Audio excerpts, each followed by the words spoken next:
বিদেশে গিয়ে চলে আসতেছে, দেশে বিজনেস করো কোনো বরকত পাচ্ছি না। কারণটা আমরা নিজেরাই, কারণ আমরা নিজেরা কখনো আল্লাহ শুকরগুজার বান্দা হতে পারছি না। ঠিক না? শুকরগুজার বান্দাকে আল্লাহ বাড়িয়ে দেন, যারা না শুকরগুজার বান্দা তাদেরকে কখনোই আল্লাহ দেয় না। ঠিক না? আল্লাহ তাবারক ওয়া তাআলা বলেন, লা ইন শাকারতুম লা আযীদান্নাকুম, তুমি শুকরগুজার হবে না, শুকরিয়া আদায় করবে না, আমি আল্লাহ তোমাকে কিছুই দিব না। এজন্য শুরু থেকে শুরু করতে হবে, শুরু থেকে শুরু করতে হবে। প্রথম আমরা ফজর নামাজ দিয়ে শুরু করি। দিনটা, জীবনটা শুরু হয় ফজরের নামাজ দিয়ে। কেন কেন রেখেছেন আল্লাহ ফজরের নামাজটা? জানার দরকার আছে না? কেন জোহরের নামাজ পড়বো, কেন আসর, কেন মাগরিব, কেন এশা? যারা হিন্দু ভাই বাবারা আছেন তারা তো ডেইলি একবার পূজা করে, কেউ কেউ তো আছে সেটার মধ্যেও নাই। ঠিক না? কিন্তু মুসলমানের আওলাদ 5 ওয়াক্ত 5 বার আল্লাহকে স্মরণ করে। হিন্দু ভাই বাবারা অনেক সময় তাদের প্রিস্ট, ঠাকুররা একজন একজনকে নেগলেক্ট করে, ছোট করে। দেখো না মুসলমানদেরকে 5 বার মসজিদে যায়, আলেমদেরকে দেখলে, হুজুরদেরকে দেখলে সালাম দেয়। মুসলমানের আওলাদরা, যুবকরা, মা বোনরা শিখায় যে হুজুর যাচ্ছে সালাম দাও। হিন্দুরা তারা কষ্ট পায়, হিন্দু যারা যাজক, যারা প্রিস্ট, যারা ঠাকুর, তারা কষ্ট পায় বলে আমাদেরকে দেখলে আর উল্টা মা বোনরা বাচ্চাদেরকে বলে, এই খাওয়া ঠিক মতো, খাবার না খেলে ঠাকুর এসে রাতে নিয়ে যাবে। আর হুজুরদেরকে দেখলে দেখে যা হিন্দু ভাই বাবারাও সালাম দেয়, দেয় কি দেয় না? আমাকে কিছুদিন আগে ইন্ডিয়া থেকে, কলকাতা থেকে এক হিন্দু বাবা ফোন করেছে, বিভিন্ন মাসলাম আছেন যে হুজুর এমন অনেক লোক আছে যারা বলৎকার করে, শিশুদেরকে ধর্ষণ করে, বলৎকার করে। নাউজুবিল্লাহ বলেন। এরকম আছে কি নাই? আছে। কিছু মানুষ নামের অমানুষ আছে, বলতেছে হুজুর তারা এরকমই কাজ করে, ছেলে ছেলে নাউজুবিল্লাহ গুনার কাজ করে, খারাপ কাজ করে। হুজুর তাদের ব্যাপারে ফতোয়া কি? আমি বললাম এরা কি মুসলমান? বলতেছে হ্যাঁ এরা মুসলমান। আমি হিন্দু, কিন্তু আপনার লেকচার শুনি আমি কলকাতায়, মুর্শিদাবাদে বাড়ি। তো বলতেছে হুজুর আপনার লেকচার খুব ভালো লাগে, আপনি কাউকে কটূক্তি করেন না, কাউকে ছোট করে কথা বলেন না, হিন্দু হোক মুসলমান হোক সবাইকে আপনি সম্মান করেন। আমি বললাম সম্মান আমি করি না, রব্বুল আলামিন করে। লাকুম দীনুকুম ওয়ালিয়া দীন, আল্লাহ বলেছেন ধর্ম যার যার, ইসলাম সবার। আওয়াজ দেন, আওয়াজ দেন। ঠিক না? ঘোষণা কা আল্লাহ, ঘোষণা কা তুইজ্জু মান তাশা ওয়া তুযিল্লু মান তাশা। ইজ্জত করবেন আপনি, দেখবেন আল্লাহর ইজ্জতটা আপনার বাড়িয়ে দিয়েছে। ঠিক না? তো তখন আমাকে বললো এটা ফতোয়া কি? আমি বললাম ফি নারে জাহান্নামা খালিদিনা, তারা চিরস্থায়ী জাহান্নামী। কবিরা গুনাহ করেছে যারা বলৎকার করে, যারা পুরুষ পুরুষ লাওয়াতাত করে, জিনার মধ্যে থাকে, ব্যভিচার করে, পরকিয়া করে, তারা ফি নারে জাহান্নামা খালিদিনা। তারা কি অপেক্ষা করবে হাসরের? তাদের জন্য জাহান্নাম অপেক্ষা করছে। ঠিক না? এরকম থাকে। তো হিন্দুরাও আমাদেরকে অনেক রেসপেক্ট করে, কারণ মুসলমানরা নবীর পথে মতে চলে বিধায়। ঠিক না? আল্লাহ তাবারক ওয়া তাআলা আমাদেরকে 5 ওয়াক্ত নামাজ দিয়েছেন। কয় ওয়াক্ত? 5 পড়লে কয় ওয়াক্ত সওয়াব? 50। আওয়াজ দেন, কয় ওয়াক্তে? 50। 3 বছর ধরে ওয়াজ করতেছি, পড়াইতেছি, আপনারা যদি মনে না রাখেন কেমনে হবে? আমি গত বছরের সিলেবাস আমার মনে আছে, কি পড়াই গেছি, এরপর থেকে কি পড়াইলে মনে থাকবে জানার দরকার আছে না? আছে। ইবাদত করবেন, দেখবেন এদিক দিয়ে নামাজ পড়ে এসেছেন, ওদিকটা দুনিয়ার পেরেশানি, টাকা পয়সা পায় আপনার থেকে কেউ, হয়তোবা আপনার ঋণগ্রস্ত, নতুবা ব্যবসায় লোকসান চলছে, চাকরির মধ্যে বরকত নেই, পড়াশোনায় বরকত নেই। আল্লাহর ইজ্জতের কসম, যদি বুঝে ইবাদতটা করেন, নামাজ পড়ে ইবাদত করে আসতে দেরি হবে না, আল্লাহ আপনার সমস্ত সমস্যা দূর করতে দেরি হবে না।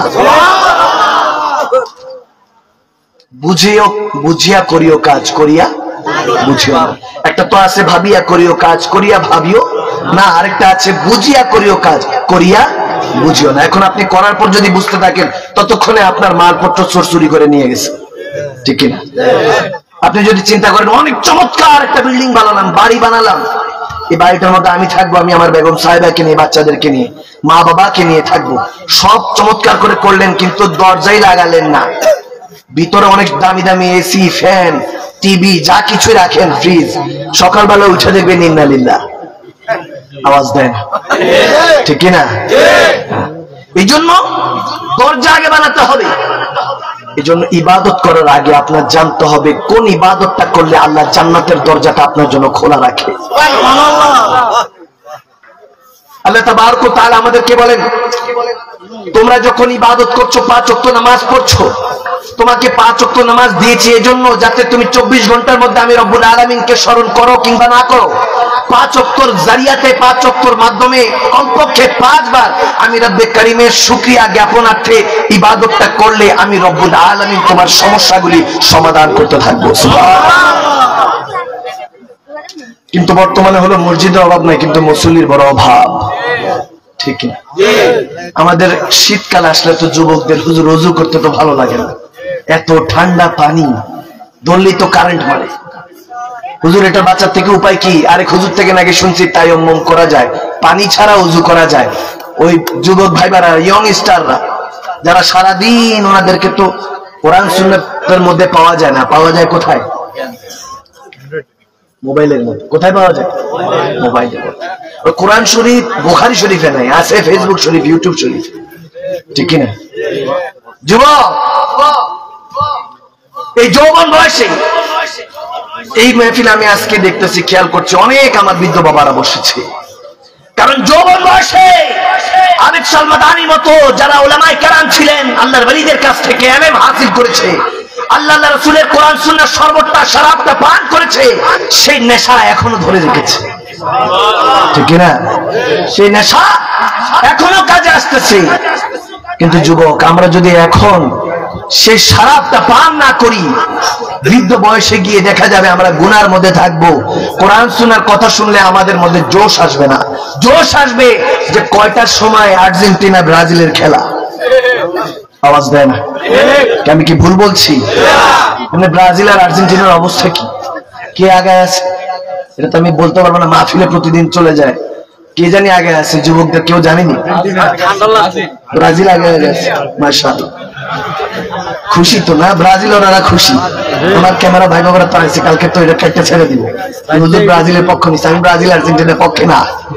আমি এমনি জিজ্ঞেস করলাম কার অবস্থা ভালো, কারণ এই বছর যারা খেলাধুলার মধ্যে আছে, মেসি সাহেব, নেইমার সাহেব, আরেকজন কে জানি আছে, রোনালদো, ওটা জানি কোন দল, কোন পর্তুগাল, আর্জেন্টিনা, ব্রাজিল সাপোর্ট করে যুবকরা মেসি সাহেব, নেইমার সাহেব আর ওই রোনালদো সাহেবের কারণে। শুনেছি আগামী বিশ্বকাপ তেনারা খেলবে না। আল্লাহ মালুম এই 3 দেশের কি হবে। এতিম বুঝেন না, পাপ ছাড়া এতিম যায়, যেরকম হয় নাউজুবিল্লাহ পড়েন। এখন শক্তি আছে, সামর্থ্য আছে, আল্লাহ রাসূলের পথে চলতে মন চায় না। যখন যেসব খেলাকে আল্লাহ হারাম করেছে সেগুলোকে দেখার জন্য এলার্ম দিয়ে ঠিকই 4টা বাজে উঠে যায়, 2টা বাজে উঠে যায়। যুবক, এই সময় সব সময় থাকবে না।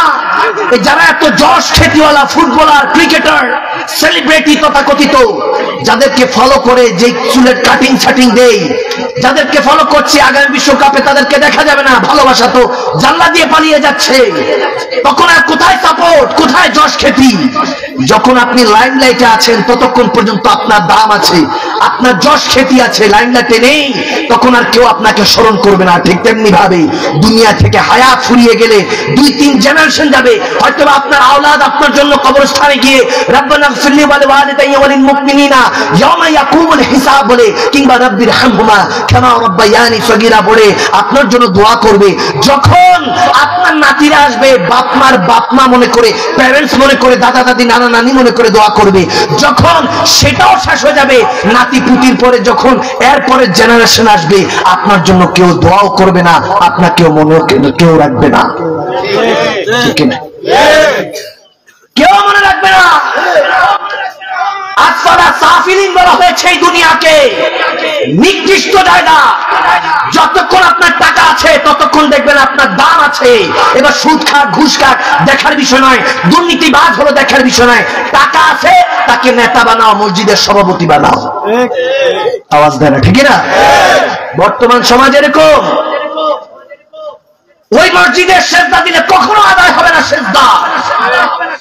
যে মসজিদের সুদখোর থেকে আপনি টাইলসের টাকা নেন, আল্লাহ টাইলস, ফ্যান, এসি দেখে না, জাকজমক লাইট দেখে না, আল্লাহ দেখে কার মাথা ঝুঁকার আগে দিলটা ঝুঁকে গেছে। সুবহানাল্লাহ। তো আসতে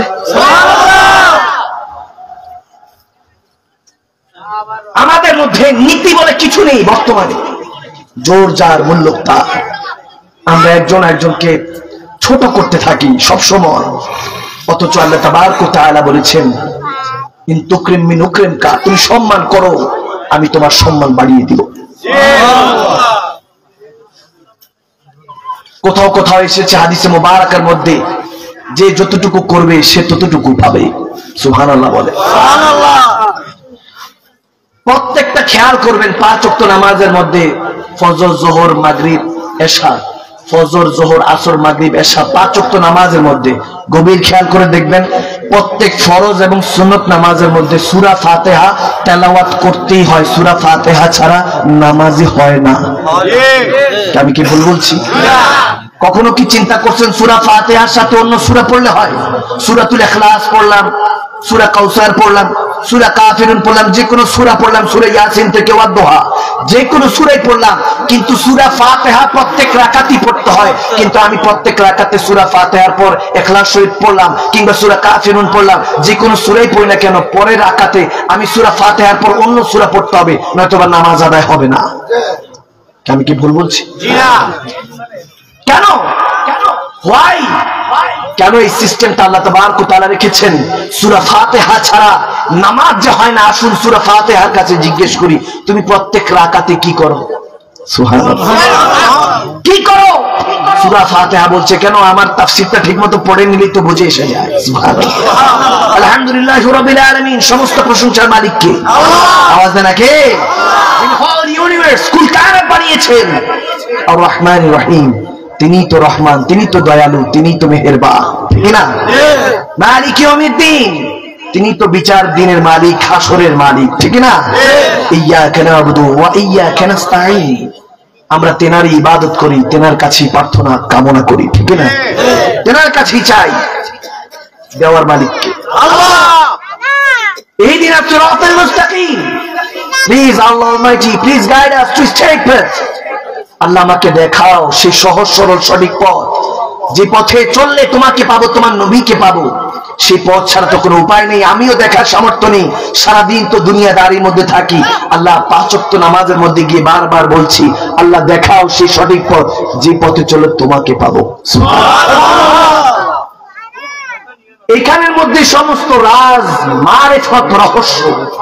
যারা এটা বুঝতে পারবে দেখবেন কালকে থেকে ইবাদত করতে এত মজা লাগবে যে নিজেও কল্পনা করতে পারবেন না। সুবহানাল্লাহ।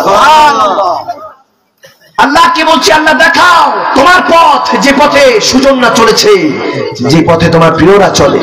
এখন সূরা ফাতিহাকে বললাম ফজরেও তুমি, যোহরেও তুমি, আসরেও তুমি, মাগরিবেও তুমি, এশাতেও তুমি, এমনকি সালাতুল আওয়াবিনের মধ্যেও তুমি, তাহাজ্জুদের নামাজেও তুমি, ঈদুল ফিতর, ঈদুল আজহার নামাজেও তুমি, মাঝে মাঝে মাস রমাদান মাহিনাতে যখন তারাবি পড়ি সেখানেও তুমি। সূরা ফাতিহা তুমি সবসময় প্রত্যেক রাকাত ফরজ কিংবা নফল, সুন্নাত, ওয়াজিব সমস্ত নামাজের মধ্যে তুমি কি করো? কেন তোমাকে রাখা হয়েছে? বলে এই জন্য রাখা হয়েছে, যখন বান্দা নামাজ পড়তে থাকে আল্লাহু আকবার মুতাআজ্জিহান ইলা জিহাতি বলে, যখন খেয়ালটা ধ্যানটা এক রব্বুল আলামিনের দিকে ধ্যান করে, যখন ইমাম সাহেবের পিছনে কিংবা সে নামাজ পড়ার জন্য একা একা দাঁড়ালো, তখন দুনিয়া থেকে হাত উঠিয়ে আস্তে করে রব্বুল আলামিনের হয়ে গেল, যে রব্বুল আলামিনের কাছে হ্যান্ডকাপটা বেঁধে ফেললো, যে আল্লাহ আমি হ্যান্ডকাপ পরে দিয়েছি, এখন আর কোনো পুলিশ, র্যাব, বিডিআর যে কোনো আসুক, প্রশাসন থেকে যে কোনো নেতা খেতাও, যে সমস্ত যদি শক্তির অধিকারী হয়, আমাকে এখান থেকে লড়াতে পারবে না। আমি এখন তোমার খেয়ালে, তোমার ধ্যানে যে দুনিয়াদারির জন্য থাকি, সেই দুনিয়াদারি সে আপনরাই তো আমাকে দাফন করার জন্য বসে আছে, ঠিক না? ঠিক না? তোমার দিকে খেয়াল করে রওনা দিয়েছি। পড়ছি আলহামদুলিল্লাহি রাব্বিল আলামিন আর রহমানির রহিম মালিকি ইয়াউমিদ্দিন ইয়্যাকা না'বুদু ওয়া ইয়্যাকা নাস্তাঈন ইহদিনাস সিরাতাল মুস্তাকিম সিরাতাল লাযিনা আন'আমতা আলাইহিম গায়রিল মাগদুবি আলাইহিম ওয়ালাদ-দাল্লিন। পড়ছি, এখন কোরআন তেলাওয়াত করছি। প্রশ্ন রয়ে যায় সূরা ফাতিহা প্রত্যেক নামাজে কেন? আসুন একটু গভীর ভাবে সে তাফসীরের দিকে ডুব দেই। যদি প্রথমটা বুঝে যাই, শেষটা বুঝিয়ে দিবেন কে? আল্লাহ। আওয়াজ দেন কে? আল্লাহ। যখন আমি ডুব দিলাম, এখন প্রত্যেক নামাজে সূরা ফাতিহা কি করে জিজ্ঞেস করছি, সূরা ফাতিহা বলছে, এই জন্য থাকলাম। যখন আল্লাহ বলেন ইয়াকা নাবুদু ওয়া ইয়াকা নাস্তাইন, বান্দা যখন বলেছে আল্লাহ তোমারই ইবাদত করছি, তোমার কাছে প্রার্থনা করছি, এখন ইহদিনাস সিরাতাল মুস্তাকিম আল্লাহকে বলছি, Allah show me the right path সিরাতাল লাযিনা আনতা আলাইহিম, আল্লাহকে বলছি আল্লাহ আমাকে দেখাও সেই সঠিক পথটা।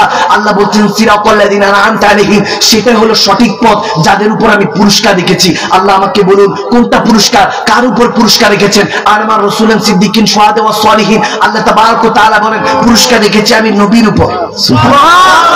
পুরস্কার রেখেছি আমি সিদ্দিক সত্যবাদীদের উপর, আলেমী দ্বীনদের উপর। পুরস্কার রেখেছি আমি, গিফট রেখেছি, তওফা রেখেছি, অর্থাৎ আমি জান্নাত রেখেছি আমার ওলি আল্লাহদের উপর, শহীদদের উপর। সুবহানাল্লাহ। ঘোষণা কার? আল্লাহ। এখন মিলাদ আল্লাহকে বলছি ইহদিনা, আল্লাহ দেখান, আমাদের দেখার সামর্থ্য নেই, আপনি দেখান, আপনি দেখালে দেখতে পারবো, নয়তো বা চোখ থাকতো তো অনেক অন্ধ আছে, আছে কি নাই? আওয়াজ দেন, আছে কি নাই? আছে। চোখ থাকতো মা বাবা অসুস্থ দেখে না, বউকে নিয়ে পড়ে আছে, আওয়াজ দেন। চোখ থাকতো অন্ধ, এরকম আছে। দেশের সম্পদটা সরকার থেকে নিয়ে জনগণের সম্পদটা লুট করে, আছে কি নাই? নয়তো এই দেশে এত অভাব অনটন আসতো না, সামনে দুর্ভিক্ষ আসতেছে 23 সালের দিকে। অলরেডি শুনেছি কোন ইসলামী ব্যাংক নন ইসলামীও না, অন্য ইসলামী, যদি ইসলামী ছাড়াও হতো, ইসলামী ব্যাংক 900 কোটি টাকা, না যে 9,000 কোটি টাকা গুম হয়ে গেছে। নাউজুবিল্লাহ বলেন। এ আপনার আমার টাকা, হয়তো আপনি, আমি টেনশন করছি না যে কি হয়েছে, আমারটা তো যায় না, আমার তো আর ব্যাংকে টাকা নেই না। আপনার যদি একটু জায়গা থাকে, সেই জায়গা থেকে কিছুটা অংশ কেটে একজনে নিয়ে গেছে, আমাদের খবর নাই। এগুলো সব ইহুদিরা, তাদের ষড়যন্ত্র চক্রান্ত, ভাইয়ের আমার, ঠিক না? আমরা বুঝতেছি না। যুবকরা তো সারাক্ষণই মোবাইলের মধ্যে। সূরা ফাতিহা আমাকে জবাব দিতে লাগলো, যখন আল্লাহর কাছে তুমি প্রার্থনা করছিলে ইহদিনা, আল্লাহ কেন 5 ওয়াক্তের মধ্যে রেখেছে তোমাকে? এই আয়াতের মধ্যে কেন তোমাকে বুঝাতে চায়? রব্বুল আলামিন শিখাচ্ছে, পড়ো ইহদিনা, আমার কাছে চাও, আমি তোমাকে দেখাবো সিরাতাল মুস্তাকিম, সহজ সরল সঠিক পথ। সেই পথে, যে পথে গেলে আমি আল্লাহকে পাবা, তোমার সমস্ত পেরেশানি দূর হয়ে যাবে। নামাজের ফাতিহা প্রত্যেকটা নামাজে এই জন্য রেখেছি, কারণ আমি পুরস্কার রেখেছি আমার নবীর উপর, সিদ্দিকিনদের উপর, ওলি আল্লাহদের উপর। এখন আমি নামাজের মধ্যে বলতেছি ইহদিনা, আল্লাহ দেখাও সিরাতাল মুস্তাকিম, তোমার নবীকে। সুবহানাল্লাহ। কোথায় বলছি? নামাজে। কোথায়? নামাজে বলছি। মাশাআল্লাহ, আমার এক বাবা বুঝে গেছে, আল্লাহ কবুল করুক, আমিন বলেন। আমিন। জানে বরকত দান করুক, আমিন বলেন। আমিন। যারা বুঝতেছেন তাদের জন্য আলহামদুলিল্লাহ। দেখবেন আগামী কালকে থেকে নামাজটা মেরাজ হয়ে যাচ্ছে। সুবহানাল্লাহ। বুঝে পড়ুন, পড়তে থাকি, অর্থই জানি না, রহমত আসবে কেমনে? ওই আমাকে একজনের ফোন দিয়েছে, হুজুর চায়না যাচ্ছি, দোয়া করবেন। আমি বললাম মাশাআল্লাহ। বলে হুজুর চাইনিজ ভাষাও শিখছি, সমস্ত নরসিংদী বাড়ি। আমি বললাম আল্লাহ কবুল করুক। চায়নায় যাচ্ছে। আমি বললাম কেন যাচ্ছে বাবা? ওখানে চাকরি হয়েছে, কিছু স্যালারি বিনিময়, ওখানে কাজ করবো। অনেকেই তো আছে আমাদের, অনেক ভাই বাবারা বিদেশে চাকরি করছে, ঠিক না? আমি বললাম মাশাআল্লাহ। কি ভাষা বাবা? চাইনিজ ভাষা শিখছো? বলে জি। আমি বললাম এই চিং চাং পাং এগুলো কেমনে শিখলা? আমি বললাম যে এগুলো শিখলা কেমনে? বলে হুজুর শিখছি। আমি বললাম কয় মাসে? বলে 4 মাসে। আমি বললাম 4 মাসে চাইনিজ ভাষা শিখছো? যেটা সামনে দিয়ে আমার যদি বলে গালি দিল না, দোয়া আল্লাহ মালুম, বুঝবো না, সেই ভাষা শিখছো? বলে জি হুজুর শিখছি। আমি বললাম বাবা, টাকার জন্য তো দেশের ওপারে যাওয়ার জন্য, টাকা কামানোর জন্য তুমি তো চাইনিজ ভাষাটা শিখলা, কিন্তু কবরে, হাসরে, জান্নাতের ভাষা তো আরবি, সেটা শিখছো? বলে না হুজুর, ওটা তো শিখি। আমি বললাম টাকার জন্য ওখানে গিয়ে বেঁচে ফিরবা কিনা জানো? বলে না। ওয়ারেন্টি গ্যারান্টি আছে হায়াতের? না। তুমি জান্নাতের সুসংবাদ প্রাপ্ত, তোমার কাছে জান্নাতের সার্টিফিকেট আছে, এরকম কি কোনো ব্যবস্থা আছে? বলে না হুজুর। বেচারা মনে মনে হয়তো চিন্তা করবে, ফোন করে তো হুজুরের কাছে বিপদে বললাম, দোয়ার জন্য ফোন দিয়েছে হুজুর যে প্রশ্ন। আমি বললাম শোনো, প্রশ্নের জন্য করছি, তোমার ভালোর জন্য, কারণ তুমি আমার ভাই, তোমাকে নিয়ে জান্নাতে থাকতে চাই, ঠিক না? ঠিক না? কবরের ভাষা, হাসরের ভাষা, জান্নাতের ভাষা আরবি, সেটা শিখার সময় নাই। বাঙালি তো ফার্সি ভাষা শিখতে পারে, চাইনিজ ভাষা, ইংলিশ ভাষা, তারপরে কি জাপানিজ ভাষাও শিখতে পারে, সিরিয়াল, টিভি, সিনেমা, নাটক দেখতে দেখতে হিন্দি কথাও তো বলতে পারে, ঠিক না? এমনকি খেলার ভাষাটাও শিখে যায়, একটু পরে গোল হবে আগের থেকে বলে দেয়, আছে কি না? সব ভাষা শিখে, আরবিটা শিখতে মন চায় না। যদি রব্বুল আলামিন প্রথম কবরে আপনার সাথে নবীর সাথে দেখা হবে, সুবহানাল্লাহ, আসলে আল্লাহর সাথে, ওমা ইয়ামাল মিসকালা যারাতিন শাররান ইয়ারা, আপনার যারা যারা হিসাবটা নিবে কে? আল্লাহ। কবরে নবীর সাথে দেখা হবে, হাসরে আল্লাহর সাথে। আমার নবী যদি আপনাকে কোনো প্রশ্ন করে তখন তো হা করে থাকবেন, কাইফা হালাক ইয়া উম্মতি, জিজ্ঞেস করলে তো কি কয়? আল্লাহ যদি বলে আরে পাকড়াও করো, আরবিতে যদি ডাক দিয়ে বলে, আপনাকে যদি ডাক দিয়ে রব্বুল আলামিন বলে, যদি ফেরেশতাদেরকে বলে এত মুনাফিক ছিল দুনিয়াতে, আমার প্রথমত চলে নাই, নবী দাও প্রথমত চলে নাই, ফিনারা জাহান্নামা খালিদিনা, এরকম বলতে থাকলে আপনি তো মনে করবেন আল্লাহ জানি কোন রহমতটা দিবে। এখানে হুকুম হয়ে গেছে ফেরেশতাদেরকে টেনে হেসে জাহান্নামে নিক্ষেপ করো, ঠিক না? তো আরবি শিখার দরকার আছে কি নাই? কোরআন শিখার দরকার আছে কি নাই? কে কে শিখবেন দুই হাত তুলে ইনশাআল্লাহ বলেন, ইনশাআল্লাহ বলেন। আল্লাহ কবুল করো, আমিন বলেন, আমিন বলেন।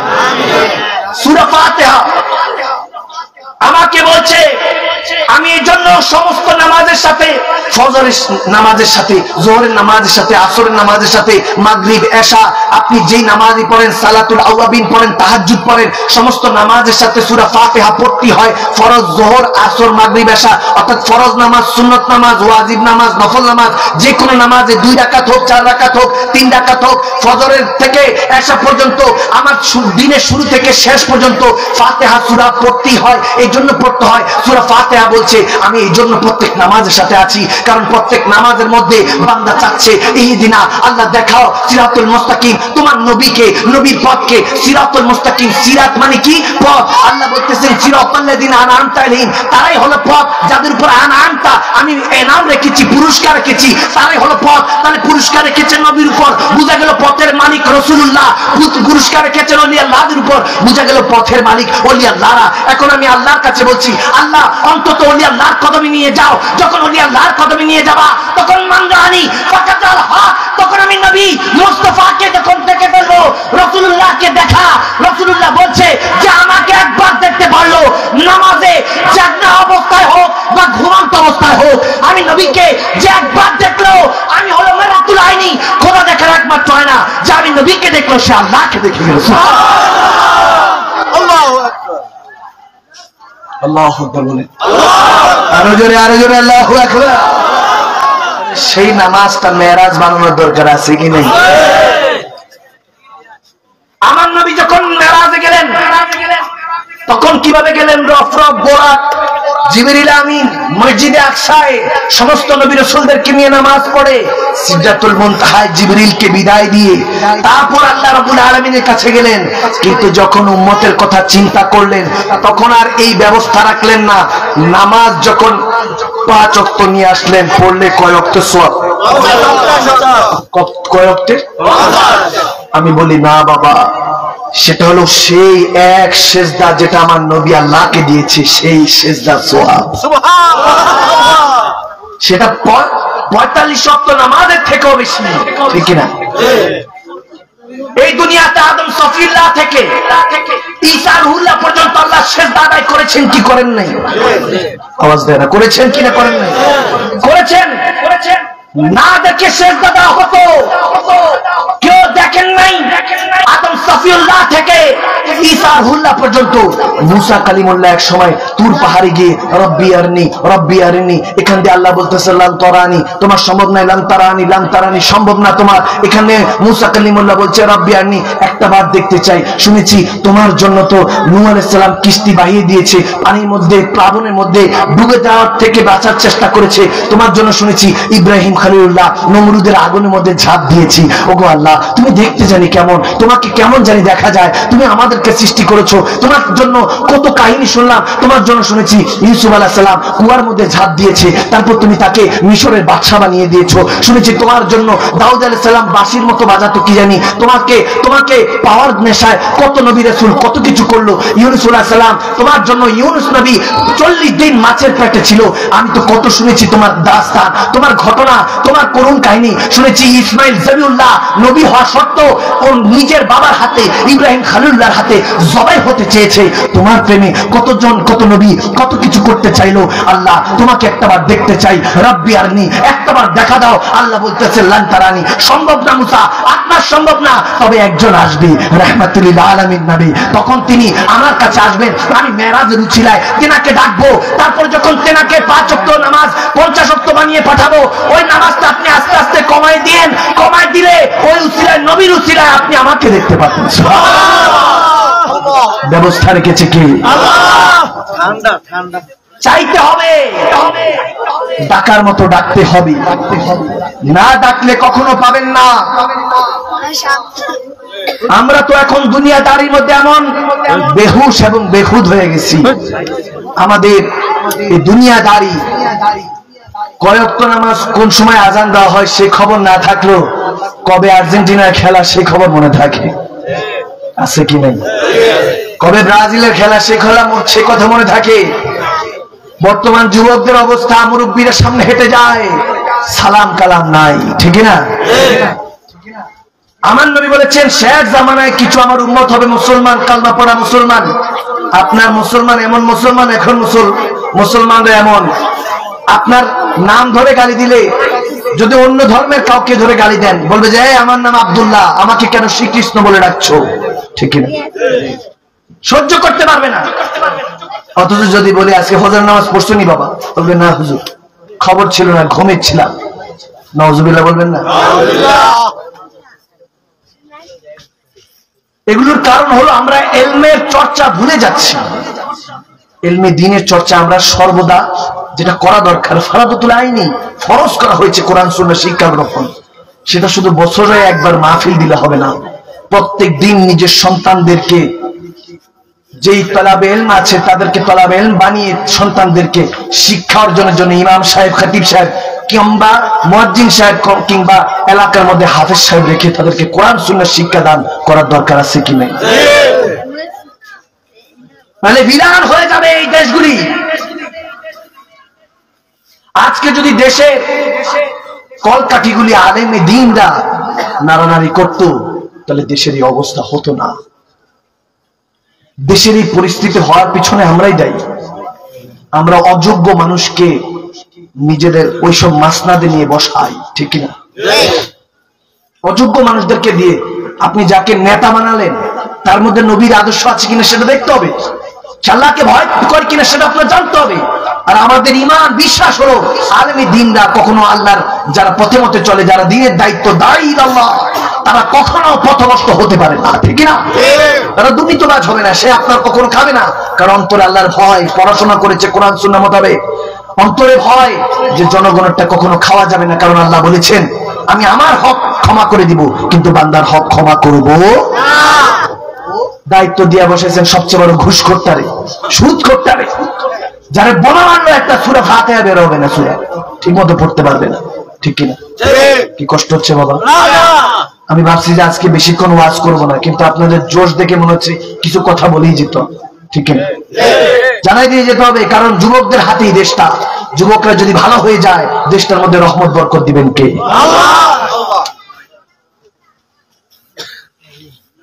একমাত্র আমাদের হাতে এই দেশটা পড়ে আছে।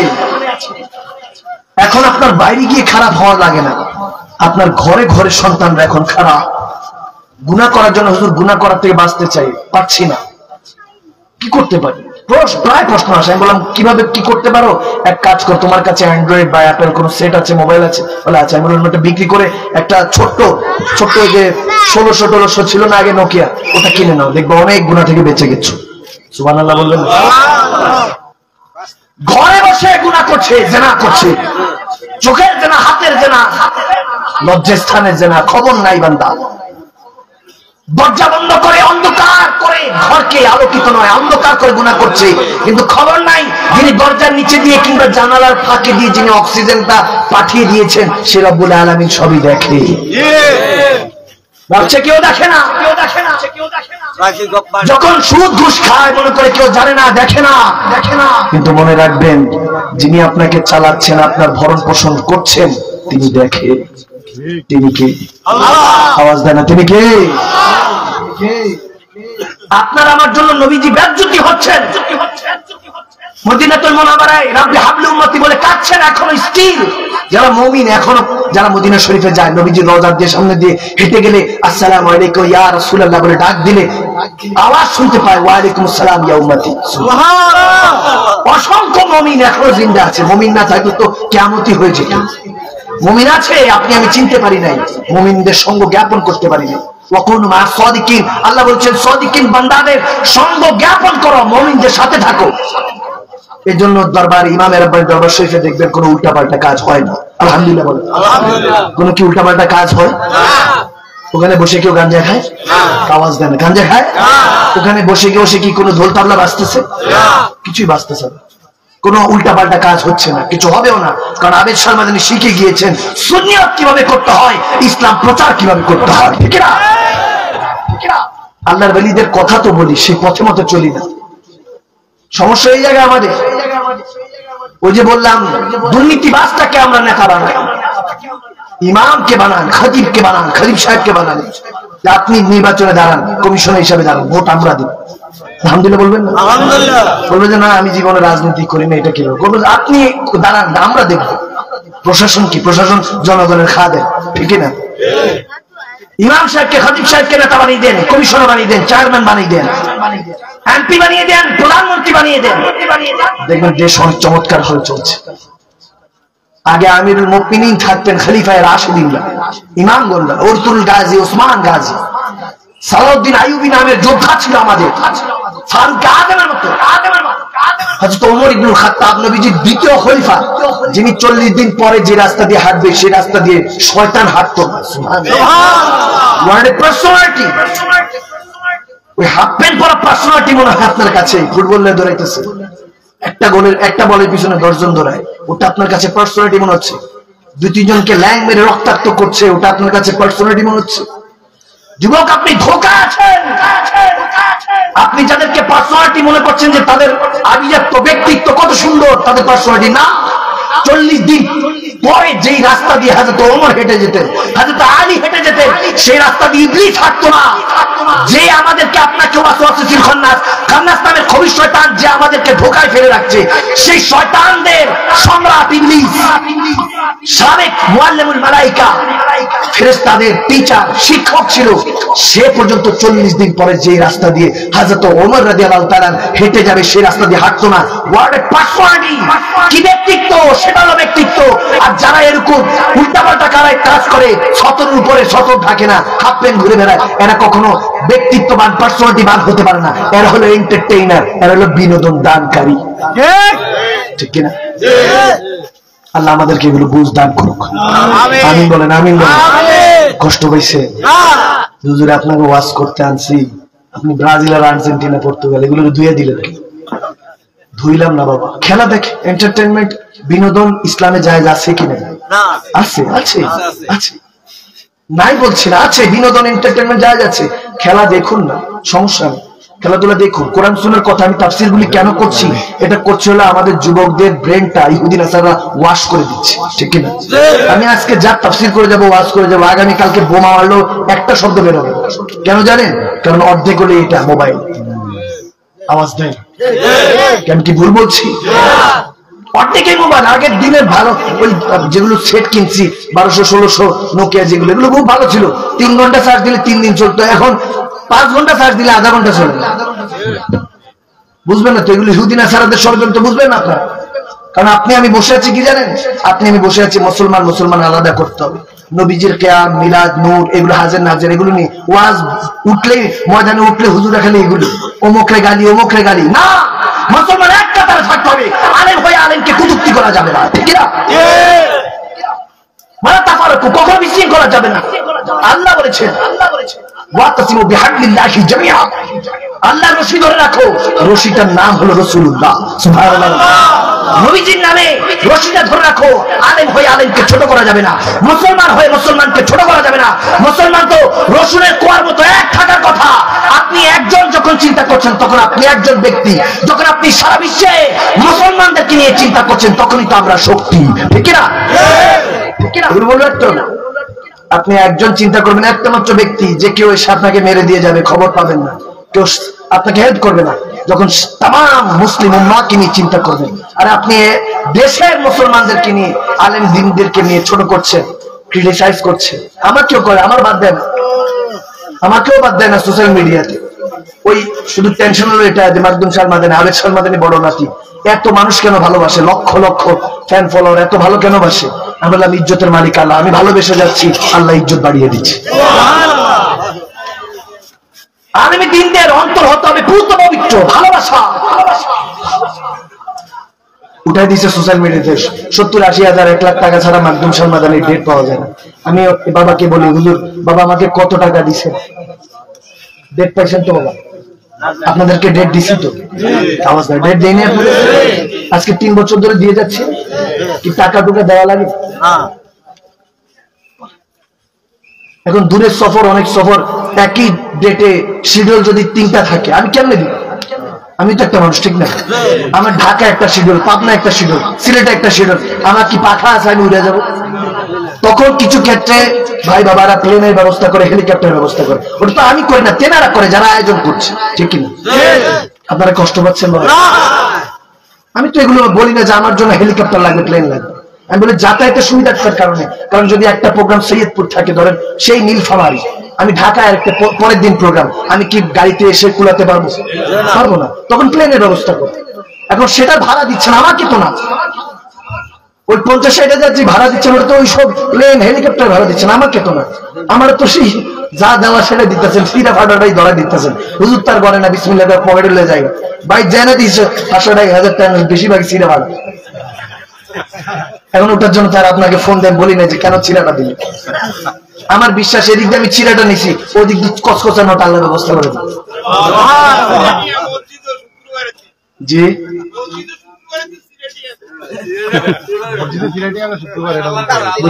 মসজিদে, এই আমার বাবা একটা ঠিক কথা বলে, টাকাটা দিবে সবচেয়ে ছিঁড়ে।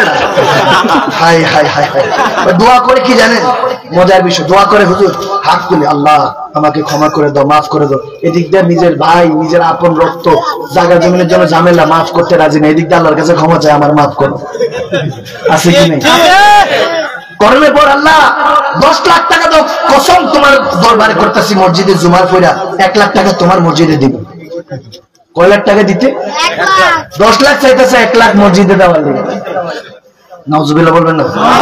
মানে বিজনেস করে আল্লাহর সাথে, তুমি না 10 লাখ দাও, আমি তোমার 1 লাখ দিচ্ছি। আস্তাগফিরুল্লাহ, নাউজুবিল্লাহ বলবেন না?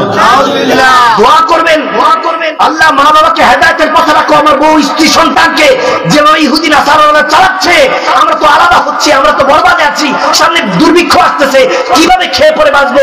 সরকার ঘোষণা দিয়েছে 6 মাস চালাতে পারবে, বাকি বছরগুলি কিভাবে চলবো জানি না। কত ভাই বাবারা বিদেশে যা বেকার পড়ে আছে, কাঁদছে। লাশগুলি মাঝে মাঝে শুনি ফোন করে, হুজুর অমুক ইন্তেকাল করেছে, বিদেশ থেকে লাশটা আসছে, 3 দিন লাগায় আসে সে টাকার মেশিনটা। আওয়াজ দেয় ঠিক না? টাকার মেশিনটা, বাবাটা চোখে পানি ছেড়ে কাঁদতে থাকে এয়ারপোর্টে, ছেলেটা চলে আসছে। যে ছেলেটা হয়তো কত আনন্দ মুহূর্ত, বোনের বিয়েতে অংশগ্রহণ করতে পারে না, ভাইয়ের বিয়েতে নিজের রক্তকে ছেড়ে কত দূরে থাকে সেই যুবক ভাই বাবা, রেমিটেন্সের যোদ্ধারা, বিদেশিরা কত আনন্দ কোরবান করে দেয়। ঈদে কোনো খুশি নেই বিদেশের মধ্যে, যারা বিদেশ ফেরত তারা বুঝবে, এগুলো আপনারা বুঝবেন, আমরা বুঝবো না। আমি যখন সৌদিতে হজে গেলাম গত বছর ওমরা করতে, এত কষ্ট আমার বাঙালি ভাই বাবাদেরকে দেখলাম, বলে হুজুর মানে পাগলে না পারাইলে এখানে আসতাম না, পেটের দায়ে এসেছি। কত কষ্ট এই দুনিয়াদারিতে, এগুলোর মধ্যে আমরা ডুবে আছি। আপনি যখন জোয়ান নামাজে যাবেন, দোয়া আল্লাহর কাছে যাবেন, আল্লাহ হেদায়েতে রাখো, যতক্ষণ রাখো ইমানের সহে নেক আমলের মধ্যে রাখো, তারপরে পকেট থেকে সবচেয়ে কসকসা নোটটা রব্বুল আলামিনের বারগায়ে ইলাহিতে সেই মসজিদে দান করবে, ঠিক না? তখন আল্লাহ বাড়াই দিবে, আল্লাহ হেফাজত করবে। ওই আমরা তো ইসলাম সম্পর্কে বাবা জানি না, সারাক্ষণ এই জন্য ঝগড়ার মধ্যে থাকি। এক আলেম আরেক আলেমকে ছোট করে ভাইরাল হতে চায়। এখন বর্তমান ট্রেন্ডিং হলো এটা। এমন না যে ধরেন ফোন নাম্বার নাই, ফোন করে বলতে পারতো যে হুজুর আপনার এটা মিস্টেক বা ওটা হয়েছে। আমি ড্রেস কেন ভালো পরি সেটাও সমস্যা, মাকদুম সালমাদানি এত ভালো ভালো ড্রেস কেন পরে? আমি বললাম আল্লাহ দিতেছে জন্য পড়তেছি, আল্লাহু জামিল ইউহিব্বুল জামাল, আল্লাহ সুন্দরটা সুন্দরকে ভালোবাসে। সুবহানাল্লাহ বলবেন না? আমি কি মসজিদের মধ্যে সবচেয়ে তেনাটা পরে যাব, না রব্বুল আলামিনের কাছে সবচেয়ে ভালোটা পরে যাব? বিয়েতে একটা বডি স্প্রে নাই, মারতে থাকে সবটা দিয়ে আতর বডি স্প্রে মাইরা সবচেয়ে দামি পোশাকটা পরে বিয়েতে যেতে পারেন, কেন মসজিদে মাহফিলে সবচেয়ে দামি পোশাকটা পরে আসলে কি সমস্যা? আওয়াজ দেন। আল্লাহ প্রত্যেককে বুঝদান করুক, আমিন বলেন, আমিন বলেন। আল্লাহ প্রত্যেককে হেদায়েতের পথে চলার মতো তৌফিক দান করুক। আমি বাবা কাউকে ছোট করি, ছোট করার এখন সময় না, এখন হলো এক হওয়ার সময়। আওয়াজ দেন, এক হওয়ার সময় কিনা? এখন এক হওয়ার সময়। এখন কিয়ামত সামনের নিকটে, সন্নিকটে চলে আসছে। আপনি দেখেন না, মিলাই দেখেন, দুনিয়াদারের অবস্থা দেখেন, মিলাই দেখলে বুঝবেন যে হ্যাঁ হুজুর কিয়ামত বেশি দেরি নেই। আসলে বেশি দেরি নেই, আমরা শুধু সময় গুনছি। বৃদ্ধরা গুনতেছে মৃত্যুর সময়, টিক টিক করে সময় গুনছে কখন জানি মালাকুল মউত আসে, আর যুবকরা গুনতেছে যে কিয়ামত জানি কখন আসে। আসলে কিয়ামত আগে আসবে না, আগে মালাকুল মউত আসবে। আল্লাহ আমাদেরকে এক হয়ে ইসলামের দায়ী খাদেম হওয়ার তৌফিক দান করুন। আরো জোরে পড়েন, আরো জোরে পড়েন। আরেকটা বিষয়, এগুলো তো আলেমে দ্বীনদেরকে, তলাবে ইলমদেরকে বললাম, যারা তলাবে ইলম আছে, যারা আমাকে অনেক ফলো করে, যারা স্টুডেন্ট ছাত্র কোরআন সুন্নাত দরস, তাদেরকে বলবো বাবা কাউকে কখনো কোনো কটূক্তি করবে না। আমি কাউকে কখনো ছোট করি না।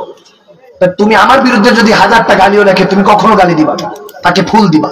সে কাটা দিলে তাকে গোলাপ ফুল দিবা, যে আপনি হয়তো আমার গীবত করে, আল গীবাতু আশাদু মিনাল ঈমান, আল গীবাতু আশাদু মিনাল ঈমান, ঈমান তো ধ্বংস করে দেয় গীবত চগলখড়ি।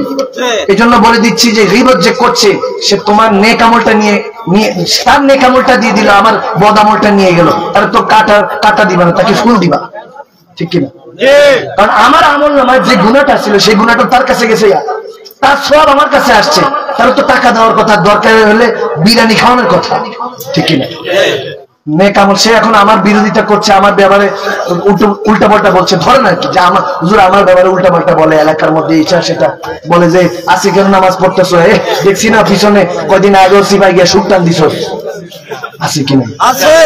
এরকম উল্টা পাল্টা বলে, সমস্যা নাই। মাকদুম হুজুর এসে আমাকে শিখিয়ে গেছে, আলহামদুলিল্লাহ। হুজুর বলছে যে ওইসব দুনিয়াদারিকে ভরাট করে নেই। যদি বলে যে এই পরিবর্তন কোথা থেকে আসলো, কোন আয়াত কোন হাদিস শুনে এই পরিবর্তন আসছে, গতকালকে তুমি তো খারাপ কাজে ব্যান্ড প্যাকেজের মধ্যে এই খেলাধুলার নামে অশ্লীল কাজে ব্যবহার করে নিজের জীবনটাকে বরবাদ করে ছেড়েছো। আজকে কি হলো? 5 ওয়াক্ত নামাজে তোমাকে আযানের আগে পাওয়া যায় কেন? বলে দিবেন গতকালকে শয়তান ওয়ালা ছিলাম, আজকে থেকে আল্লাহ ওয়ালা হয়ে গিয়েছে।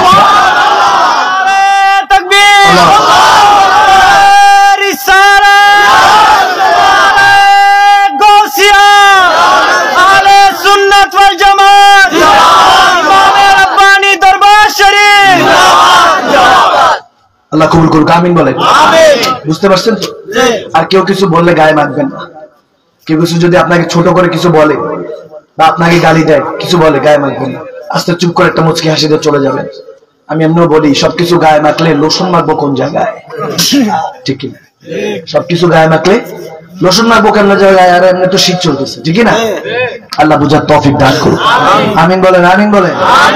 আর একটা বিষয় না বললেই নয়, কারণ যেহেতু মা বোনেরা শুনছে, মা বোনেরা এই পার্লারে গিয়ে এই বিয়ে একটা হইলে, আমার কাছে কিছুদিন আগে এক বাবা বিয়ে করার পরপরই দেখা করে তারপর সেই বউকে নিয়ে গেছে।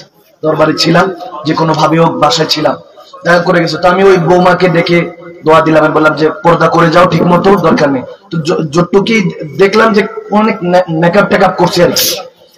পরে আবার মনে 4 দিন না 5 দিন পর, না জানি সপ্তাহখানিক পরে, ওই ছেলে যখন তার বোন নিয়ে আসছে, চিনি না। বললাম এটা কে বাবা? বলে হুজুর আপনার বৌমা। আমি বললাম কোন বৌমা? বলছে যে 5-6 দিন আগে যাকে দেখাইছি। আমি বললাম তার তো দেখতে ফর্সাই মনে হইতেছিল, এ নিয়ে অবস্থা কেন? তখন তো একটু পার্লারে গিয়ে মেকআপ করেছিল। বললাম তো বললাম বাইরে এগুলো কি চলছে? সৌন্দর্য তো আপনার চেহারা আল্লাহ করে দিয়েছেন, ডেকোরেশন করে দিয়েছেন, বরং এইসব আল্ট্রাসাউন্ড মারলে তো স্কিনের মধ্যে ক্যান্সারও হতে পারে। আওয়াজ দেয়, ঠিক না? তো মা বোনরা এগুলো থেকে দূরে থাকতে হবে, যত সিম্পলিসিটি থাকা যায়। যদি বেশি সুন্দর ইচ্ছা হয়, যুবক থেকে বলছি, সবাইকে বলছি, হুজুর আপনার রূপের রহস্য কি? আমি কিছু মাখি না, আল্লাহর রহমতে কিছু দিই না। শীতকালে একটু মাঝে মাঝে একটু ক্রিম দিই, যাতে ত্বকটা শুষ্ক না হয়। নয়তো বা একটু গ্লিসারিন দিই, কিছুই মাখি না কেন? আপনার স্কিন যতটুকু আল্লাহ দিয়েছেন সেটাই তো ভালো। একটা কথা আছে, জাতের মেয়ে কালো তো ভালো, কথা আছে না একটা বাবা? আপনি যেটা আছে সেটাই থাকুন, কারণ এটাও একদিন কঙ্কাল হয়ে যাবে, গোশতগুলি সবগুলি রক্তগুলি আপনার মাটিগুলি খেয়ে ফেলবে। জায়গাটার নাম কি? জায়গাটার নাম কি? ওখানে ধনী গরিব কোনো কিছুই কাজে আসবে না, সব এক সমান। যেমন আল্লাহ নামাজ দিয়ে বুঝাইছেন সব এক কাতারে আসো, ধনী গরিব ফকির, এখানে আর ভেদাভেদ নাই। ইসলাম সেটা কি বলে? ভ্রাতৃত্ব ধর্ম। ইন্না দীন ইনদাল্লাহিল ইসলাম, Islam is the complete code of the life. আপনি কোডগুলি বুঝুন। এগুলো দিয়ে কেন করছেন? আবার গ্রুপ লাগ করে কেন করছেন? আমাদের পুরুষদের জীবন এগুলো কাটান লাগেনি? আওয়াজ দ্বারা কাটা লাগে? জীবনে কাটছেন নি বাবা? বৃদ্ধ বাবারা আছেন, জীবনে কাটছেন নি? এগুলো কি কমে বাড়ে? দাড়ি মুছ তো কমে বাড়ে। আওয়াজ দিচ্ছেন? আপনাদের কষ্ট আজকে থাকে, হ্যাঁ থাকে, আজকে এতটুকু আওয়াজ থাকে, ঠিক আছে বাবা? আওয়াজ দেন না কেন? ঠিক কিনা বলেন? আমরা জীবনে এগুলো কাটা সেটা করি না। দাড়ি কাটলে বড় হয় কি হয় না? গোফ কাটলে বড় হয় কি হয় না? এখানে কি কাহিনী? এটা তো কখনো বড় হয় না, সব সময় সুন্দর থাকে। এটা যেমনটা আল্লাহ দিয়েছেন তেমনটাই বান্দার জন্য ভালো। ছেলে কিংবা মেয়ে, আপনি মেয়ে হয়ে যখন গ্রুপ লাগ করছেন মাগো, এমনি তো বলে হুজুরা খালি মা বোনদেরকে উল্টা পাল্টা না। আপনি আমার মা, আপনি আমার বোন, এই জন্য বুঝাচ্ছি। এগুলো করছেন, দেখবেন যে কিছুদিন পরে আবার বাড়তে উঠছে, আবার কাটতে হচ্ছে, আবার ছোট বড় হচ্ছে, কারণ আপনি আল্লাহর কুদরতের মধ্যে হাত দিয়েছেন। কমবে বাড়বেই তো, ঠিক কিনা? আল্লাহর কুদরতে কখনো হাত দেওয়া যাবে না। আপনি সেটার মধ্যে থাকেন যেটা রব্বুল আলামিন দিয়েছেন, আপনি শুকরিয়া আদায় করে রব্বুল আলামিনের কাছে বেশি কিছু না, হাতের মধ্যে পানি নেবেন, নিয়ে দুরূদ শরীফ 3 বার পড়বেন। কয়বার? 3 বার পরে আল্লাহুম্মা সাল্লি আলা মুহাম্মাদ ওয়া আলা আলি মুহাম্মাদ ওয়া বারিক ওয়া সাল্লিম পরে ফু দিয়ে 3 বার পরে দুরূদ শরীফটা দিয়ে মুখটা ধুয়ে ফেলবেন। এভাবে বেশি না 1 সপ্তাহ করেন, দেখবেন চেহারা নূরানি হয়ে গেছে। সুবহানাল্লাহ। ওযুটা করবেন এইভাবে। কি কষ্ট হয়েছে বাবা? চেহারাটা নূর হয়ে যাবে। দেখবেন ইন্তেকাল যখন হবেন, মারা যাবেন, দেখা যায় অনেক কালো। আমি মাঝে মাঝে অনেক দরবারে এরকম আমি জানাজা পড়েছি, চেহারাটা এমন কালো, কিন্তু যখন কাফনে কাপড়টা ছড়ছে মনে যেন নূর বের হচ্ছে। সুবহানাল্লাহ। নূর বানিয়ে দিবেন আল্লাহ। আর হালালটা খাবেন, হালাল গেজা, হালাল খাবার, হালাল গেজাটা সবচেয়ে বেশি ইম্পর্টেন্ট। যে হুজুর সবসময় তো নামাজ রোজা করতো, ইবাদত করতো, রমজানে রোজা রাখতো, তারাবি পড়তো, ভালো ছিল, হাজী সাহেব ছিল, কখনো কারোর সাথে খারাপটা করে নাই, খারাপ বলে নাই। কিন্তু ইন্তেকালের সময় হুজুর চেহারা ফর্সা, চেহারা কালো হয়ে গেল কেন? কারণ হলো হারাম গেজা। হারাম কি? গেজা। হারাম গেজা খাবার। হারাম কি? খাবার, মানে গেজা, আরবিতে গেজা বলা হয়, মানে খাবার। হারাম খাবার ভক্ষণ করেছে। নাউজুবিল্লাহ বলবেন না? আপনার ওই খাবারটা দিয়ে আপনার শরীরে রক্ত হচ্ছে। হারাম খাবার কখনো গ্রহণ করা যাবে না। ওই সুদের খাবার খাইছে, মাঝে মাঝে মাঝে মাঝে যারা ওযু করতো না তাদের খাবার খাইছে, তাহলে তো কখনো আপনার রক্তটা দামি হবে না। রক্ত দামি হলো, চেহারা খারাপ হলো, ইন্তেকালের সময় দেখবেন আপনার চেহারাটা জান্নাতীদের মতো হয়ে গিয়েছে। কষ্ট হচ্ছে? কথাগুলি জানার দরকার আছে না? আরেকটা কথা, পেরেশান হবেন না, টেনশন নেবেন না। আমার নবী বলেন, রাহমাতুল লিল আলামিন, রাসূল আরবি বলেন, যদি বান্দা ঘর থেকে বেরোনোর সময়, দেখেন রব্বুল আলামিন কতটুকু আমাদেরকে ভালোবাসেন। রাসূল আরবি বলছেন, বান্দা যখন ঘর থেকে বের হয়, অনেক সময় দেখবেন ঘর থেকে বেরোনোর সময় তাড়াহুড়াতে ঘড়ি পাচ্ছেন না, চশমা পাচ্ছেন না, তসবিহ পাচ্ছেন না, কিংবা ওয়ালেটটা, মানি ব্যাগটা পাচ্ছেন না। তখন মার সাথে, বউ থাকলে বউর সাথে খেটখেট করে, কি করেন? কোথায় গেল? বাকি বালিশের সাথে রাখলাম, গেল কই? তখন ড্রয়ার খুঁজতে থাকে, আলমারি খুঁজতে থাকে, খুলতে থাকে, টেনশনের মধ্যে বান্দার ঘামও ছুটতে থাকে। ঠিক আছে কিনা? এরকম হয়। রাহমাতুল লিল আলামিন বলে, টেনশন করো না, ওই টেনশনের মধ্যে তুমি যে টেনশন করছো, পাচ্ছ না, কিছুক্ষণ পরে খুঁজে পাও। ওই যে টেনশন করছো, যে কোথায় রাখলাম, ঘড়িটা করে রাখলাম, চশমাটা কোথায় রাখলাম, মানি ব্যাগটা করে রাখলাম, ডকুমেন্টসটা করে রাখলাম, খুঁজতেছি, আলমারি ড্রয়ার খুলতেছি, কাপড়ের ভাঁজে, বালিশের নিচে তালাশ করছি। রব্বুল আলামিন বলছে, এই টেনশন করতে করতে রাহমাতুল লিল আলামিন কি দিয়ে রাসূল আরবি বলছেন, বুখারী শরীফ হাদিস, হাদিসুন সহিহ হাদিস বলছি, তখন আমার রাহমাতুল লিল আলামিন রাসূল আরবি বলেন, বান্দার সগীরা গুনাহগুলি আল্লাহ মাফ করতে থাকে। সুবহানাল্লাহ। আরো জোরে, আরো জোরে, আরো জোরে। কত করিম সেই রব, কত দয়ালু সেই রব। আমরা তো সেই রবকে ভুলে যার তার পথে হাঁটি, যার তারকে ছোট করে কথা বলি। কিন্তু রব্বুল আলামিন দেখেন না, ফজর যায় ঘুমে, জোহর যায় ঘুম থেকে উঠতে উঠতে শাওয়ারে গোসলে, আসর যায় খেলাধুলায়, মাগরিব যায় হেলায় ধুলায়, এশা যায় খাবার খেয়ে টায়ার্ড হয়ে ঘুমাবার কালে রব্বুল আলামিন ফেরেশতাদেরকে ডাক দিয়ে বলে, আমার বান্দা সারাদিন পর ঘুম থেকে উঠছে। ফেরেশতারা ডাক দিয়ে বলে, আল্লাহ তোমার বান্দা ফজর কাজা করেছে, ঠিক আছে আদায় করে নিবে, না খেয়ে কিভাবে থাকবে আমার বান্দা, ব্রেকফাস্ট সকালের নাস্তাটা পাঠিয়ে দাও, পাঠিয়ে দাও। এরপরে জোহর আসে, দুপুরের লাঞ্চের সময়। হাদিস শরীফ বলছি, কোনো বানানো কথা নয়। রব্বুল আলামিন বলে, এই ফেরেশতারা দুপুরে খাবার পাঠাও বান্দার জন্য। বলে, আল্লাহ ফজরও কাজা জোহরও কাজা, তোমার শুকর গুজার বান্দা না, সে তোমার ইবাদত করে নাই। রব্বুল আলামিন বলে, যাই হয়েছে ঠিক আছে, সকালে সে অল্প স্বল্প খাইছে, জোহরের খাবারটা পাঠিয়ে দাও, তার রিজিকটা পাঠিয়ে দাও। আসর যায় খেলায় ধুলায়, মাগরিব যায় হেলায় ফেলায়। যখন এসার সময় ঘুম হাইলেন, আপনি হাই তুলেন, ঘুমে যখন কাতর, তখন ঘুমাতে যাবেন, ফেরেশতারা বলে, খবরদার খাবার পাঠাবা না, সে নাফরমান। তার শক্তি ছিল, সামর্থ্য ছিল, যখন ছোট ছিল তখন তো চলতে পারতো না, পা তো ছিল চলতে পারতো না, হাত ছিল খেতে পারতো না, জুবান ছিল বলতে পারতো না, চোখ ছিল দেখতে পারতো না, কান ছিল শুনতে পারতো না। সেই অবস্থায় সর্বশ্রেষ্ঠ খাদেম তাকে মা নিযুক্ত করা হয়েছিল। সুবহানাল্লাহ। সে সন্তান অবস্থায় ছিল, মা তার খাদেম ছিল, প্রস্রাব পায়খানা করলে মা পরিষ্কার করতো। মা খাদেম থাকা সত্ত্বেও মায়ের কদমে সেই সন্তানটার বেহেশত রেখেছিলেন কে? আল্লাহ রেখেছিলেন। আল্লাহ তাবারক ওয়া তাআলা যখন এভাবে বলতে থাকেন, ফেরেশতারা বলতে থাকে, রব্বুল আলামিন এত কিছু দেওয়ার পরে যখন শক্তি সামর্থ্য হলো, এক কথায় 1 লক্ষ মানুষ বসে যায়, কত বড় নেতা, লিডার, স্কলার, কত কিছু হয়ে গিয়েছে, কিন্তু আল্লাহ তোমার হেদায়েত গুজার, শুকর গুজার বান্দা হয় নাই, কিছুই হতে পারে না, তাকে রাতের খাবার দেওয়া হবে না। রব্বুল আলামিন বলে, সারাদিনে এখন খেতে যাবে, না খেয়ে আমার বান্দা ঘুমাবে? এই ফেরেশতারা যাও, মালায়েকারা তাড়াতাড়ি রাতের খাবার ব্যবস্থা করো। সে নাফরমান বান্দা। আসুন এই রাত থেকে ওয়াদা করি, আগামী 1 বছর এই মেহফিল আসার আগ পর্যন্ত আজাই চলে আসবে, কিন্তু নামাজ কাজা হবে না। ইনশাআল্লাহ বলেন, ইনশাআল্লাহ বলেন। কে পড়বেন না হাত তুলেন।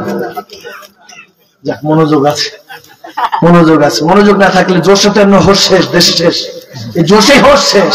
অমুক ভাই চরিত্র ফরিদ থেকে পবিত্র, কেমন পবিত্র জানা আছে তো? হ্যাঁ, কেমন পবিত্র জানা আছে? বিবি সাহেব ঘর থেকে, তার নিজের ওয়াইফ যার পবিত্রতা স্লোগান দিচ্ছে, বিবি সাহেব বলে ঘর থেকে বেরোলে বাঁচি আছে কি না? তিনি প্রশ্ন তুলে আমার নবীর সম্পর্কে, নাউযুবিল্লাহ বলেন, তোমার চেহারা কেমন? তুমি বাজারে গিয়ে যদি কারো কাছ থেকে ঋণ চেয়ে কোনো টাকা পয়সা চাও, তোমাকে 1 টাকাও দিবে না। আমার নবী অলিগলিতে হাঁটলে সবাই খাবার দাবার দিয়ে দিত। এমনকি কোন কোন কাফেরা, এরকম হাদিসে এসেছে, মুসলিম শরীফ হাদিসে, যে অনেক কাফেরা ইহুদিরা না খেয়ে আছে 2 দিন 3 দিন, তখন সবাই থেকে সাহায্য চাচ্ছে। হঠাৎ এক সাহাবাদের সাথে দেখা, এক সাহাবার সাথে, ওই সাহাবা বলতেছে, সমস্যা নাই, যেখানে সমস্ত খাজানা শেষ, যেখানে সমস্ত দরজা শেষ, সেখানে রাহমাতুল আলামিন, রব্বুল আলামিন সেই রাহমাতুল আলামিনের দরজা খোলা রেখেছেন। সুবহানাল্লাহ। ওই ইহুদি, আমরা তো মুসলমান হয়ে মুসলমানকে সাপোর্ট করি না, গালিগালাজ করি, ছোট করি, ক্রিটিসাইজ করি। আর সেই ইহুদি নবীজির কাছে যখন যাইতো, নবীজি বলতো, যাও অমুক দোকানে যাও, যা প্রয়োজন, যে কয়দিনের সামান প্রয়োজন, খাবার দাবার প্রয়োজন, আমার নামে বাকিতে নিয়ে যাও। সুবহানাল্লাহ বলবেন না? আরো জোরে, আরো জোরে সুবহানাল্লাহ। নবীজি নিজের নামে বাকি দিতেন। হাদিসের শেষ আয়াতের দিকে লক্ষ্য করে দেখি, নবীজি যেদিন বাকি দিচ্ছে ইহুদিদেরকে, কাফের মুশরিকদেরকে, ওই সময় নবীজি স্বয়ং 2 দিন না খেয়ে আছেন। সেই নবীর উম্মত আপনি, আপনার মধ্যে হামদর্দি, ভালোবাসা, মহব্বত নেই। আরেকজনকে ছোট করার সময় আপনি চিন্তা করেন না। আল্লাহ তাবারক ওয়া তাআলা সেই নবীর আদর্শটা গ্রহণ করার প্রত্যেক উম্মতে মুসলিমাকে তৌফিক দান করুন। আমিন বলেন, আমিন বলেন। আল্লাহ ইহুদি নাসারাদের চক্রান্ত থেকে, ষড়যন্ত্র থেকে তাম বিশ্বের মুসলমানকে হেফাজত করুন। আমি আর রাত করবো না। আজকে তো কোনো খেলা নাই না বাবা? আসেনি? খেলাধুলা আছে? খেলা নেই? আজকে কি হচ্ছে? হ্যাঁ, কালাম না বাবা, আজকে ডিস্টার্ব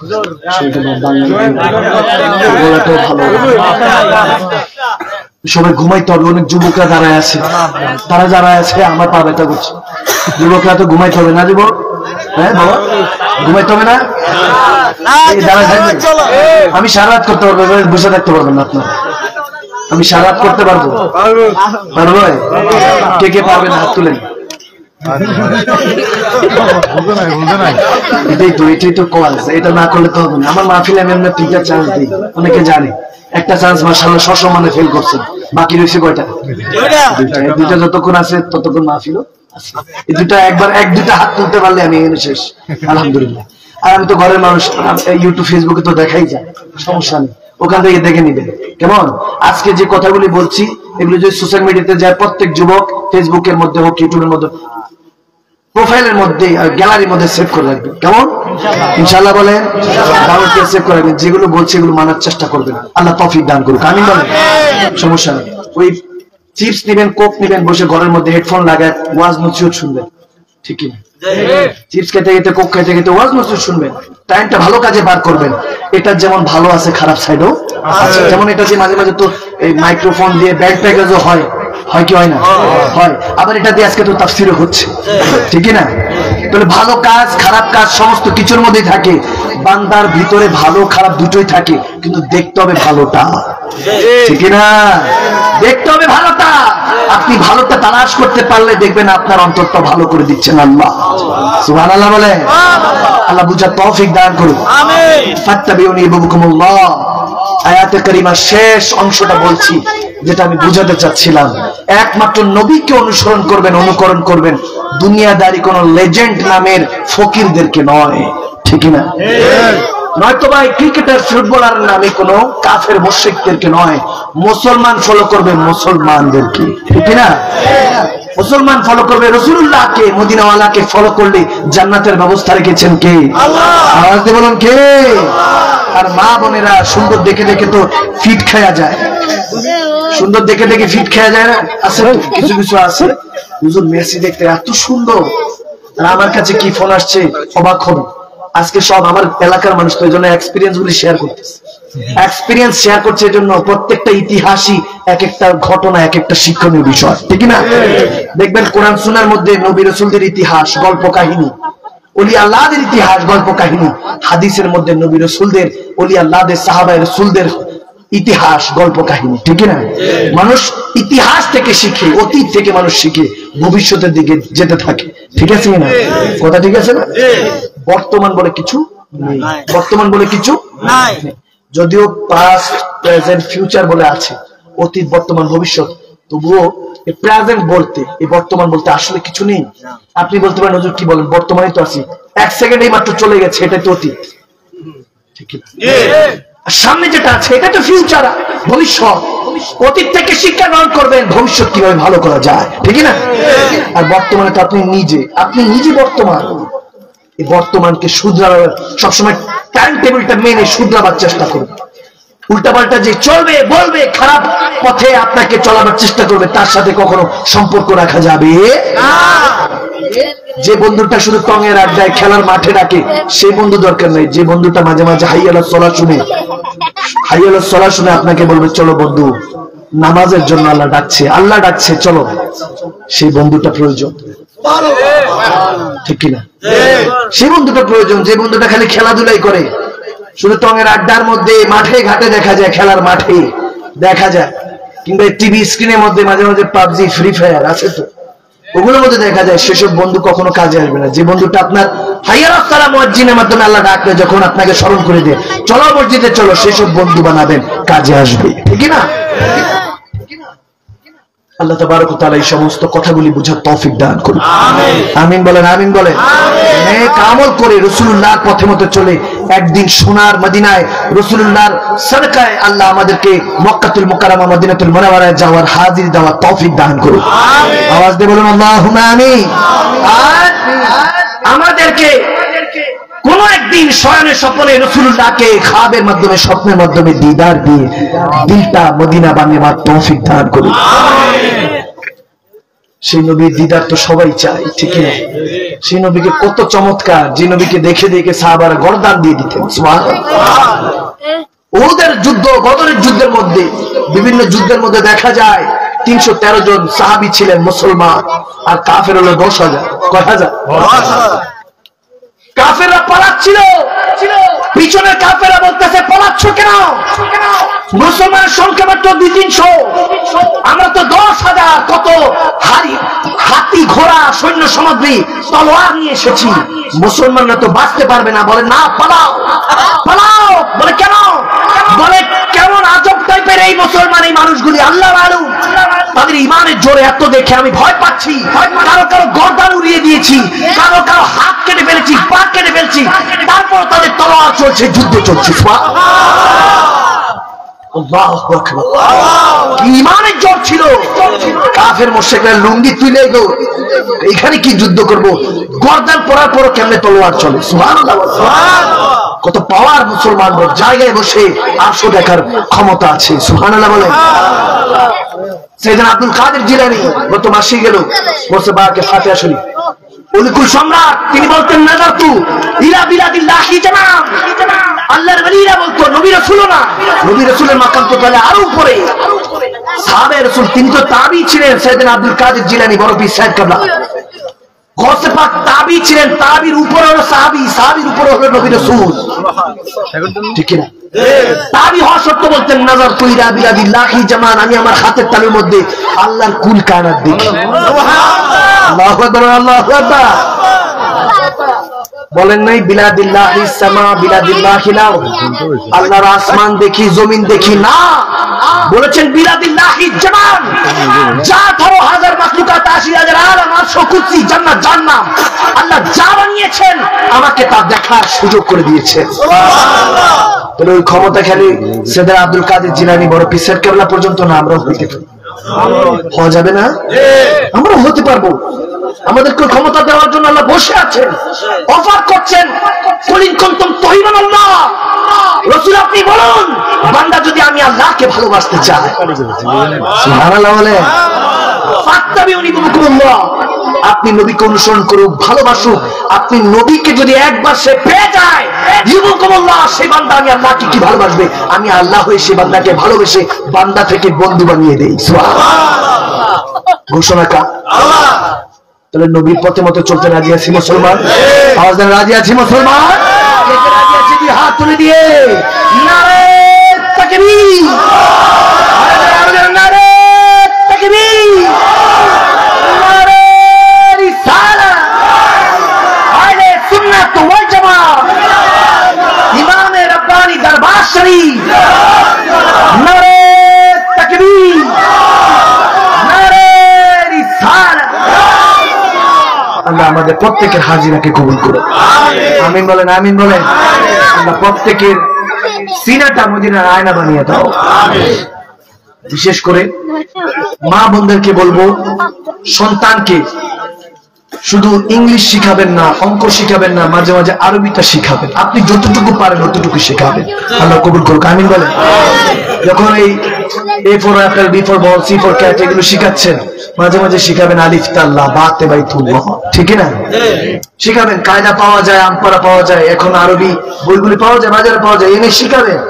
কারণ ইংলিশে কখনো দোয়া বের হয় বের হবে রব্বানা গফিরলি ওয়া লিওয়ালিদাইহি ওয়া লিল মুমিনিনা ইয়াওমা ইয়াকুমুল হিসাব রাব্বিরহামহুমা কামা রাব্বায়ানি সগীরা। এই যে এখন জবান দিয়ে বেরোচ্ছে কেন? ছোটবেলায় মা বাবারা শিখিয়েছিল। আওয়াজ দেন। নয়তো হুজুর রেখে শিখাইছিল, ঠিক না? এই জন্য তো এখন পাচ্ছেন। আপনি না শিখালে শিখাবে কেউ মা। এই জন্যই তো বলে যে একটা কথা আছে মানে কবিতার মতো, যে তোমার ছেলে উঠলে মাগো রাত পোহাবে তবে, ঠিক না?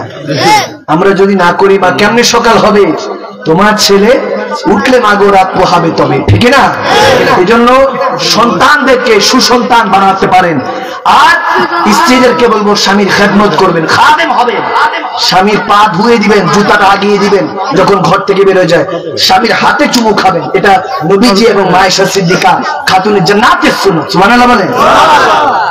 স্বামীর হাতে চুমা খাওয়ার দরকার আছে কিনা? দেখবেন গিলা শিকোয়া সব চলে যাচ্ছে। এমনি তো ওনাদের ক্ষমতা ঘরের মধ্যে বেশি, ঠিক না? বৃদ্ধ বাবার তো মাথা গিলা কি করছে, কোনো ভাবেও তেনাদের সাথে বার্গেনিং করে কি না খেয়ে থাকবে, রান্না বান্নাই তো করবে, কিন্তু মা গো এরকম করলে হবে? খাতুনের জান্নাত বলছি, খুবই খেয়াল, মা বোনদের উদ্দেশ্যে বলছি। খাতুনে জান্নাত মা ফাতেমা, যিনি আইডল হওয়া দরকার, যিনি জান্নাতে রমণীদের সর্দার, সুবহানাল্লাহ বলে।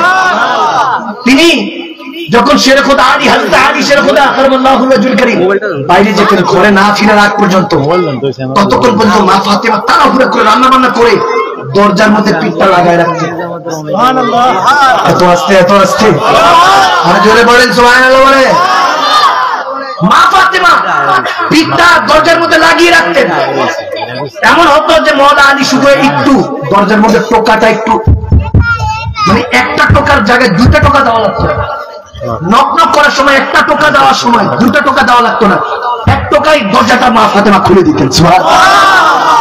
একদিন তো শেরে খোদা আলী প্রশ্ন করি বসলো, বুখারী শরীফে হাদিস বলতেছে, ইয়া সাইয়্যিদা ইয়া ফাতেমা, আমি দরজায় একবারে বেশি দুইবার টোকা দেওয়া লাগে না, আপনি কি দরজা ধরে দাঁড়িয়ে থাকেন? বলে না, পিঠ লাগিয়ে দাঁড়িয়ে থাকি। পিঠ লাগিয়ে দাঁড়িয়েছিলাম এই জন্য আমার নবী বলেছেন, তোমার স্বামী হলো কলিজার টুকরা, তার কদমের নিচে তোমার বেহেশত, বেহেশতকে কখনো কষ্ট দিও না। আমি চিন্তা করলাম যে আলী, শের খোদা আলী আমার স্বামী, আমার জান্নাত, আমার সমস্ত কিছু, তিনি আসার পরে এক সেকেন্ড দেরি করবে, আমি ফাতেমার এটা সহ্য হবে না, এই জন্য দরজায় পিঠটা লাগিয়ে দাঁড়িয়ে থাকি, যাতে টোকাটা দরজা না সরাসরি আমার মনে পড়ে। বলে কি আদর্শ খাতুনে জান্নাত, কত চমৎকার। ওই মহব্বত নাই বিদায় এখন স্বামী স্ত্রী কয়দিন পর পর বিয়ে, 6 মাস নয় তালাক। আছে কি নেই? আছে কি নাই? কারণ আদর্শ তো নেই, রসুলুল্লাহর ঘরানার আদর্শ নেই, সাহাবা রাসূলদের আদর্শ নেই, এই জন্য আমাদের সাংসারিক জীবনের মধ্যে বরকত আসে না। তো মা বোনদেরকে বলছি, আপনার স্বামীর খেদমতগার হন, দেখবেন আল্লাহ আপনার জন্য বেহেশত তৈরি করে। আর স্বামীরা, পুরুষ ভাই বাবারা, প্রত্যেককে বলছি, লবণ তরকারিতে কম হইলেও ভালো বলবেন, প্রশংসা করবেন। মুখে দিয়ে কি রাঁধছ খাওয়া যায়নি, মুখটারে যে বাংলার 5 বানাইছেন, বেচারি সারাদিন যে আপনার সন্তানের খেদমত করলো, খবর রাখলো, আপনার জন্য টেনশন করলো, ঘরের ভিতর ঢুকেই স্বামীদেরকে বলবো, একটা মুচকি হাসি দিয়ে সালাম দিবেন, বলবেন যে আমার সর্দারনি কেমন আছেন, ঠিক আছে? ঘরের রানী তো, রানীদেরকে খুশি রাখবেন, দেখবেন কিংডম, সারা পৃথিবীর রাজ্যটা আপনার সুন্দর আছে, ঠিক না? ঘরের মধ্যে ঢুকে যদি বলেন যে সরো ভালো লাগছে না, শরীর খুব ক্লান্ত, না ক্লান্ত থাকবেন, দুনিয়া পেরেশানি থাকবে, কিন্তু তাদেরকে বুঝতে দিবেন না। বাইরেটা বাইরে রেখে ঘরের মধ্যে প্রবেশ করবেন, প্রবেশ করে বলবেন যে খুবই সুন্দর লাগছে, চমৎকার লাগছে। কারণ মা বলতে হয়তো আপনি আসবেন জেনে সুন্দর করে সেজে আছে, প্রশংসা করবেন, দেখবেন পরের দিন নাস্তাটাও চমৎকার করে বানাই দিবে, দুপুরের খানাটাও ভালো বানাই দিবে। কি বাবা খারাপ লাগছে? সবাইকে উদ্দেশ্য করে কথাগুলি বলছি যাতে শিক্ষণীয় বিষয় হয়। যুবকরা বলতে পারবো যে বিয়েই তো করলাম, কোরবানির সাথে জীবনটা যায়, আমরা তো কষ্ট সুখ কোনটা এটাই বুঝি না।